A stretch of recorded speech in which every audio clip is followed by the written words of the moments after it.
네, 오늘 하나님께서 우리에게 주시는 말씀은 사무엘하 13장 20절에서 22절까지의 말씀입니다. 그의 오라버니 압살롬이 그에게 이르되 내 오라버니 암논이 너와 함께 있었느냐? 그러나 그는 내 오라버니이니 누이야 지금은 잠잠히 있고 이것으로 말미암아 근심하지 말라 하니라. 이에 다말이 그의 오라버니 압살롬의 집에 있어 처량하게 지내니라. 다윗 왕이 이 모든 일을 듣고 심히 노하니라. 압살롬은 암논이 그의 누이 다말을 욕되게 하였으므로 그를 미워하여 암논에 대하여 잘못을 압살롬이 말하지 아니하니라. 아멘. 네, 오늘 이 사무엘하 13장에서는요 제가 어떤 말씀을 이렇게 구절로 잡아야 될지 참 난감하고 힘들었습니다. 그리고 13장 전체를 말씀을 이렇게 보면서 도대체 여기서 무엇을 묵상해야 될까 너무나도 깊은 고민에 빠졌었습니다. 여러분들 이 13장 읽지 마세요. 읽지 마시고 그냥 제가 요약해 드리겠습니다. 다윗에게 아들 압살롬이 있었고요. 압살롬에게 여동생 이 다말이 있었습니다. 그리고 다윗에게 다른 아내로부터 암논이라고 하는 그런 아들이 있었습니다. 그런데 이 암논이 다말을 보면서 그 다말의 아름다움에 빠져가지고 상사병에 걸린 거예요. 친구가 와서 충고를 해주는 가운데 이 암논이요 아버지 다윗을 통해 가지고 다윗을 이용해 가지고 다말을 자기 처소로 불러들입니다. 그러고 난 이후에 힘을 써서 강압적으로 이 겁탈을 하게 됩니다. 강간을 했다는 얘기예요. 근데 문제는 자기가 상사병 걸릴 만큼 아름다움에 반해서 그렇게 행동을 해놓고 이 암논이요 그렇게 강간을 하고 난 이후에는 싫어진 거예요. 나 너 싫으니까 이제 너 나가봐 라고 하는 내용의 말씀이 나온 것입니다. 얼마나 화가 납니까? 이 말씀을 보면서 이건 있을 수 없는 일이다 그런 생각을 했어요. 근데 그런 암논을 2년의 시간이 흐른 이후에 압살롬이 죽이는 그런 장면이 나오는 것이 이 13장 말씀 가운데 있습니다. 그리고 이 압살롬이 자기도 아버지 다윗에게 혼날까봐 이 그술 땅으로 떠나서 3년 동안 머물러 있는 그 내용들이 쭉 나옵니다. 13장에 나와 있는 말씀이 바로 이런 말씀인데 도대체 이 말씀을 가지고 무엇을 묵상해야 되는가 참 난감했습니다. 그러다가 이런 생각 들더라고요. 악이라고 하는 것은 분명히 전염성을 가지고 있는 것이구나. 악은 전염되는 거예요. 다윗은 분명히 회개했습니다. 그리고 하나님으로부터 용서를 받았지만 그 안에 들어갔던 악한 영은요 특별히 이 음란한 영이라고 하는 것이 아들 암논에게 전해진 것입니다. 여러분 다윗이 이 밧세바와의 사건 이 행함이 과연 모든 것이 그냥 비밀에 다 붙여졌을까요? 악은요 반드시 드러나게 돼 있거든요. 그러니까 다윗이 범한 죄도 많은 사람들이 결국 다 알게 됐을 것입니다. 암논도 알았을 것입니다.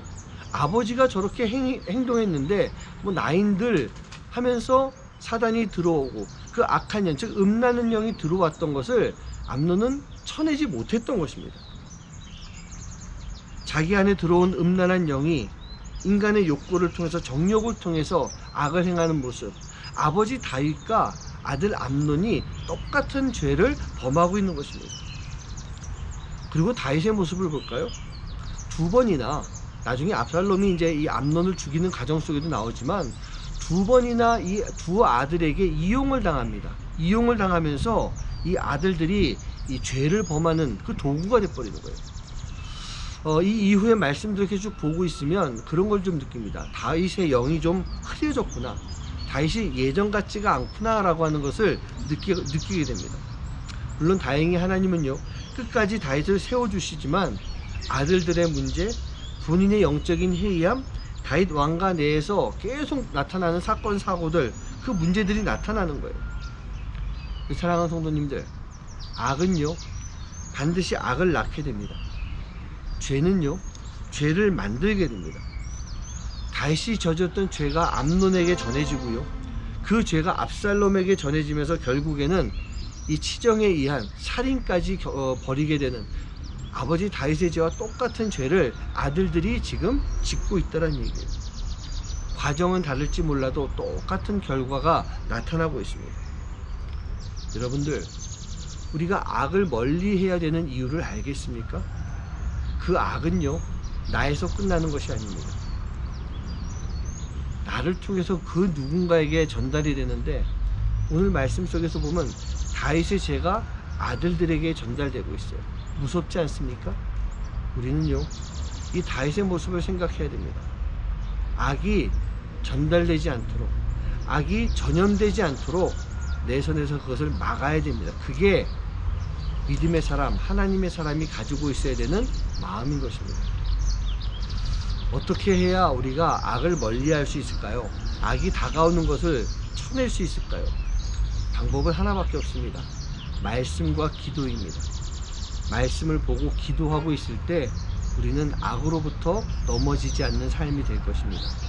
그 마음을 가지고 오늘도 기도하고 말씀 묵상하는 하루가 되시기를 주님의 이름으로 간절히 축원합니다. 기도하겠습니다.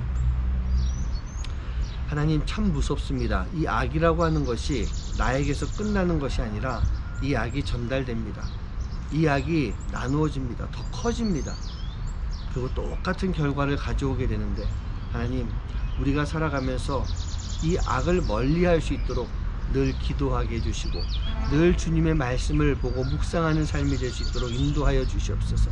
기도와 말씀을 통해 내 안에 악을 물리칠 수 있는, 또 방어하고 막아낼 수 있는 말씀의 벽이, 기도의 벽이 세워질 수 있도록 주님 역사하여 주시옵소서.